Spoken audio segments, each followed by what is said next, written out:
गीतांजलि नायक YouTube channel को समस्त को स्वागत। वीडियो को शेष पर्यंत देखिए, भल लगे लाइक करेंगे, शेयर करेंगे, कमेंट देवे। आग जदि चैनल को सब्सक्राइब करना तेरे सब्सक्राइब निश्चिंत करने। आज आम हेल्थ एंड हाइजीन उपरे गोटे सुंदर प्रोजेक्टे करिछे। मु एई प्रोजेक्ट को 4टी भाग रे डिवाइड करछि। आमर प्रथमतः गुड हैबिट्स करिबा। आमे प्रतिदिन दिन को 2 थर दांत घसीबा, तार सहित भल भाव गाधेबा।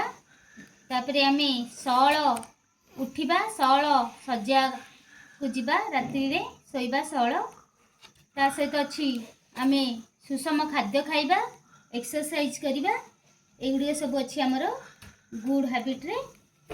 तापर रहिछि हमर हेल्दी फूड। हेल्दी फूड रे आमे विभिन्न श्वेतसार, स्नेहसार, पुष्टिसार जातीय खाद्य खाइबा।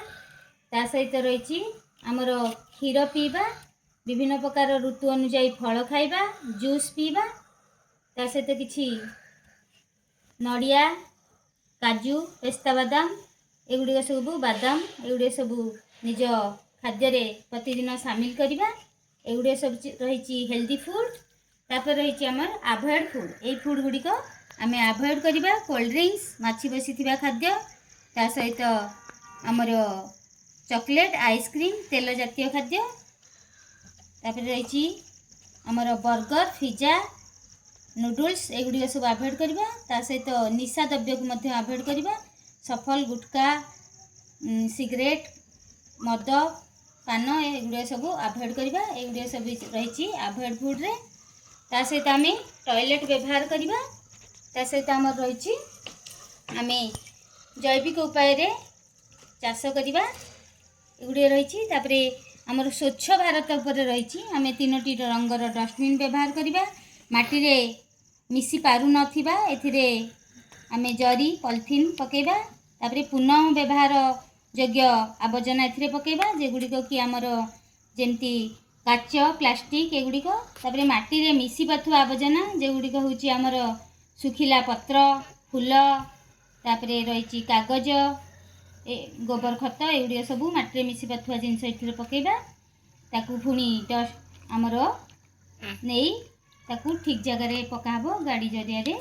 एभली रही। ता सहित आम रही प्लांटेशन करिबा। प्लांटेशन करिबा द्वारा आमर परिवेश सुस्थ रहिबो।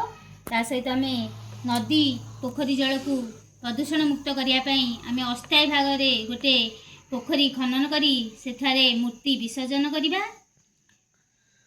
कहीं आमर दूषित जल माने नदी पोखरी जदि मूर्ति विसर्जन करिबा, सेई पानी गुड़िक केनाल जरिया रे चाष जमी की जाई फसल को हानि पहुँचाई थाए। जदि मनुष्य माने सेई जल रे गाधई थांती, ता प्रभाव रे चर्म रोग रे शिकार होइतांती। से पानी पीले हईजा, कामल एभली रोग रे पीड़ित होइतांती। तेणु आमे जेतले मूर्ति विसर्जन करिबा सेतले अस्थायी पोखरी खनन करी सेठारे मूर्ति विसर्जन करिबा। तापर रही आमर योग क्लब।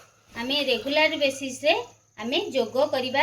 योग, प्राणायाम, व्यायाम एगुड़ी सब करिबा, जा फल रे आमे सुस्थ निरोग रहिबा।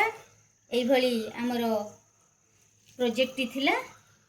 आशा करछि वीडियोटी भल लागिथिबो। भल लागिथिले निश्चिंत लाइक करिवे, सांग साथी मानक बहु मात्रा रे शेयर करिवो, कमेंट देबो। आगो जदि चैनल को सब्सक्राइब करनथिबो तेबे निश्चिंत सब्सक्राइब करनबो।